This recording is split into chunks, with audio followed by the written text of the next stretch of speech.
Don Llamados to replace Jerwin Gacko on the floor. And Jerwin Gacko having a very nice first half for himself.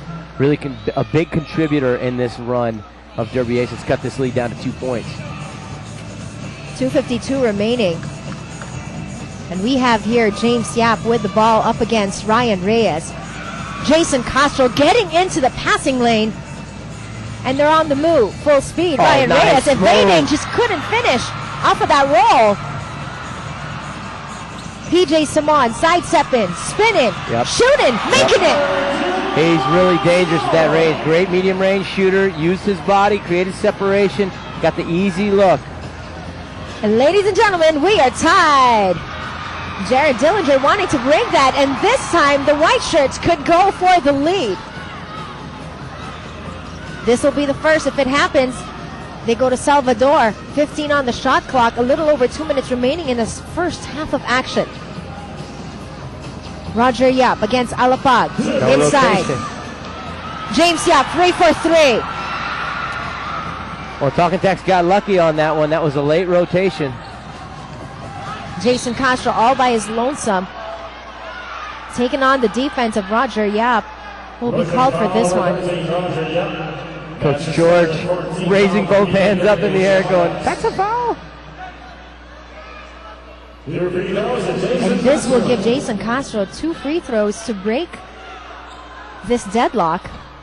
And this is again, and you know, BMAC Derby Ace is having one heck of a second quarter. They've already scored 30 points in this quarter. They've done it with some ball movement, some penetration, some nice play from maybe underrated big men, Salvador, Gacko.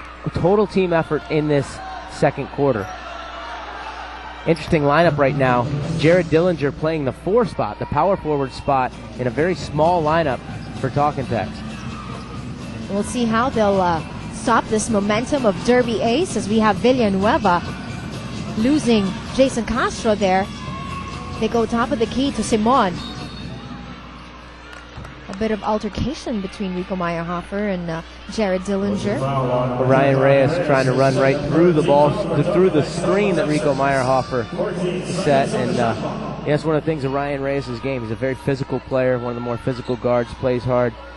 Sometimes gets in foul trouble due to that, but he is an aggressive defender. The Llamados for this first quarter, 40% and 13 of 18 from the field. Meantime, they continue with their success as PJ Simon here from the baseline gets his 10th point.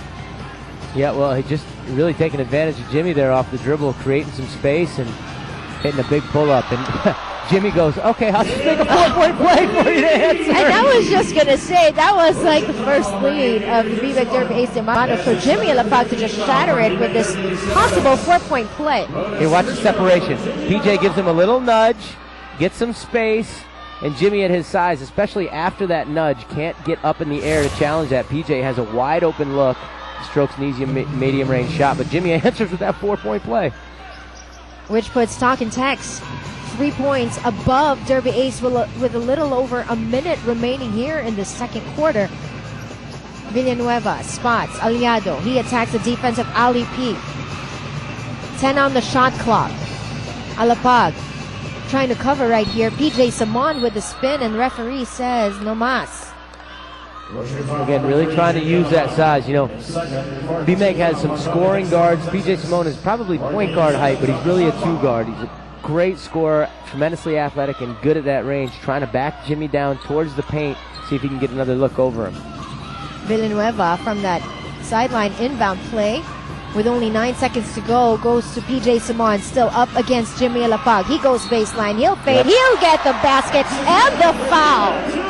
PJ getting space on the step back. Now Jimmy's there after the step back, but the size advantage again. If you're a shooter, if you get a clean look at the basket, look at the separation, step back a little bit, and then he can clearly see the basket. Jimmy gets a little piece of the shooting arm, and PJ gets a 3-point play opportunity right here. And that's Jimmy's 3rd personal foul. Could be an issue when they go to the dugout.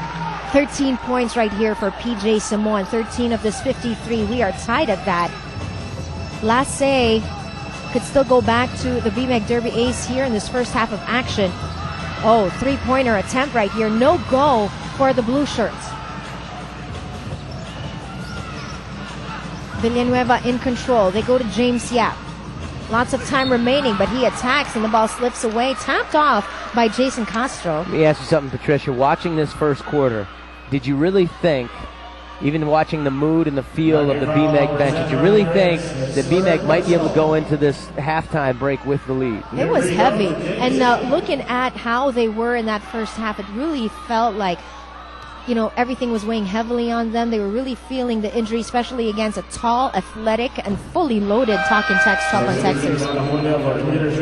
Well, James has got to make this to give them a chance to have that lead going in, but what a half. I was a little bit, I never enjoy too much covering big blowouts, and I was hoping it wouldn't be a blowout. Well, we have got ourselves. It hasn't been a blowout. We have got, no. When it started out, it looked like it was going that but with you way. and me, we've been covering together, and it hardly is a blowout. I know. I'm almost afraid. 15 seconds to go here in this first half of action. And Val Acuña earlier, I just checked in. He'll be putting the body on Ryan Reyes. Meantime, with 6 to go, they go to Jason Castro, looking for somebody, takes matters into his own hands. Ryan Reyes with an attempt at the putback, and that's the end of this exciting first half of action with the BMEG Derby Ace Llamados on top, 54-53. I asked the question right back to you. Did you think that BMEG could do it after that huge deficit they suffered in the first quarter?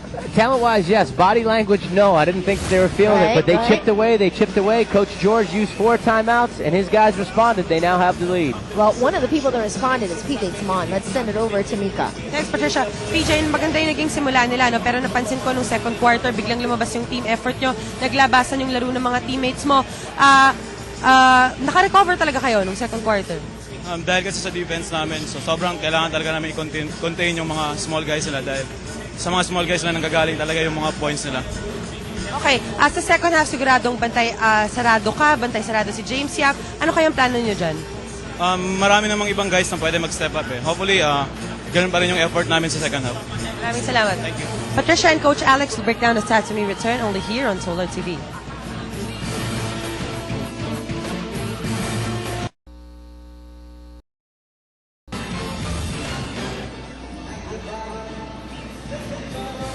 Welcome back to the Big Dome for this furious Friday showdown between the Talking Tex Tropang Texers and the BMEG Derby Ace Llamados, who's now up by 1. My name is Patricia Bermudez-Quizon alongside Alex Compton. You know, they really did battle back from a 16-point deficit. And Alex, I was just checking.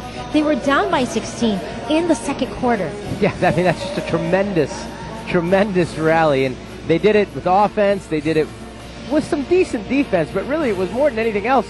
They shot the lights out in the second quarter. Well, we're going to show you the highlights of what has transpired in that first half of action. And in the first quarter, it was Talking Tex and their defense. That's really what was the story. They were fully charged on that end of the floor. As you can see, Harvey Carey just getting into everyone's faces.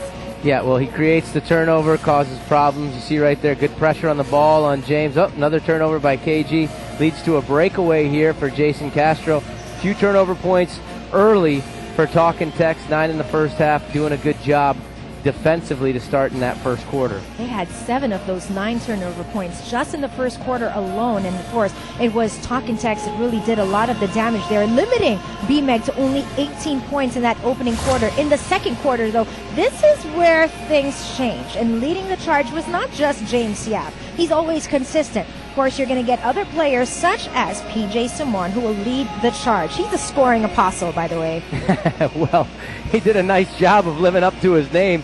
In that second quarter alone, he had 13 points, only missed 1 shot, attacked, exploited some size advantages over Jimmy Alapag, got some clean looks at the basket, hit a couple of threes, just all around an explosion second quarter for PJ Simon. Well, break down the stats for us, Alex. Well, you ask any coach in the PBA, and you look at the field goal percentage, any coach will say, guys, if we're going to give up that high field goal percentage, 52% or 58%, we're not going to win.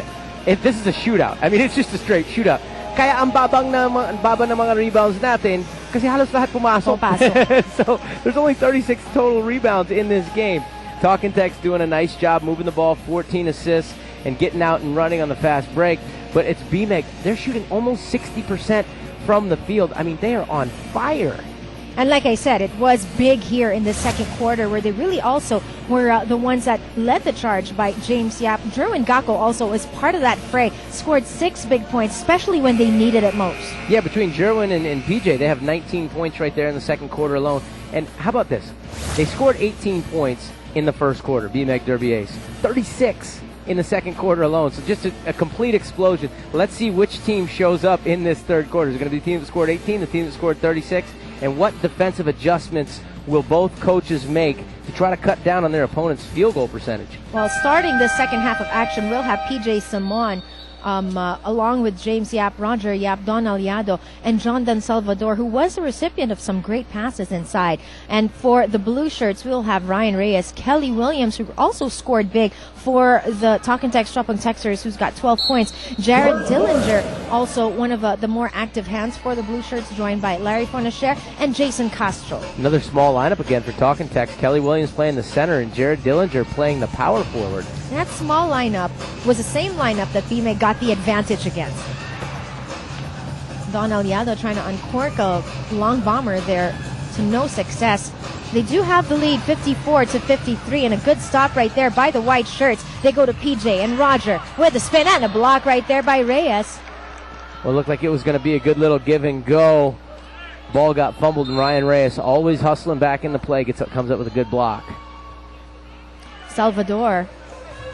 Again, Kelly Williams daring him to take that shot. Didn't take it, but foul will be called against Castro.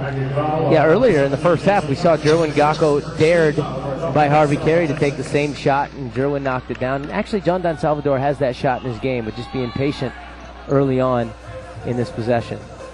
And they exuded that. They had a lot of patience in the second quarter, which is why BMAC got back in this ball game. A gallant move, I have to say.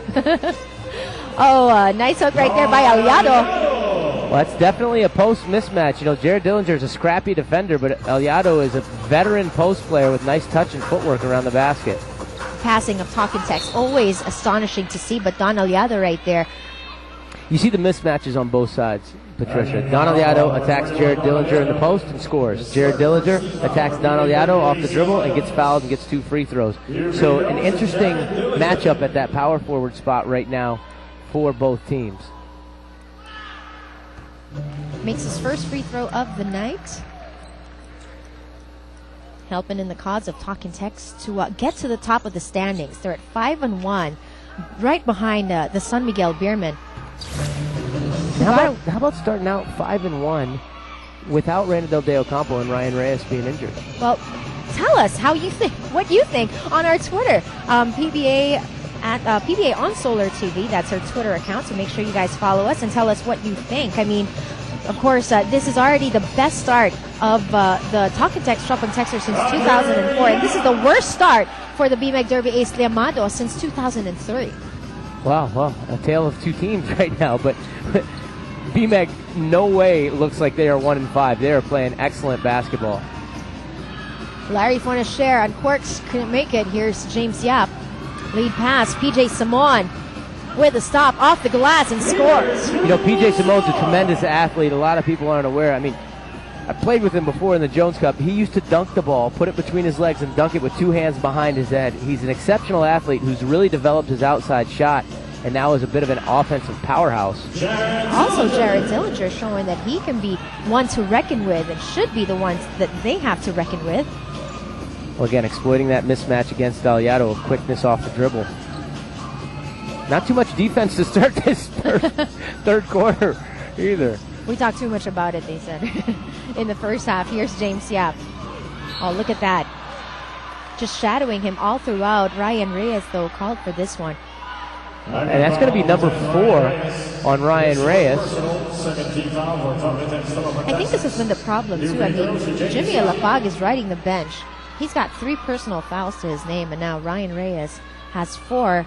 As Harvey Carey prepares to check in this ballgame. Harvey's going to come in for Ryan, play the 4 spot. Jared will go back to play in the 2 or the 3 spot, and you'll have a more conventional lineup for Talk 'N Text. Catch the Washington Wizards go up against the New York Knicks on Saturday at 9 a.m., followed by the Houston Rockets going up against the San Antonio Spurs on Sunday, 9 a.m. All of that on Solar TV. Just keep it locked on our channel. That's it. Is it still raining outside? I have no idea. I'm watching Solar TV. It's still, Roy. Roy says, Roy says it's still raining outside. So why bother? Just stay here. We have a nice doubleheader for you guys this Friday. Carey sends it over to Castro.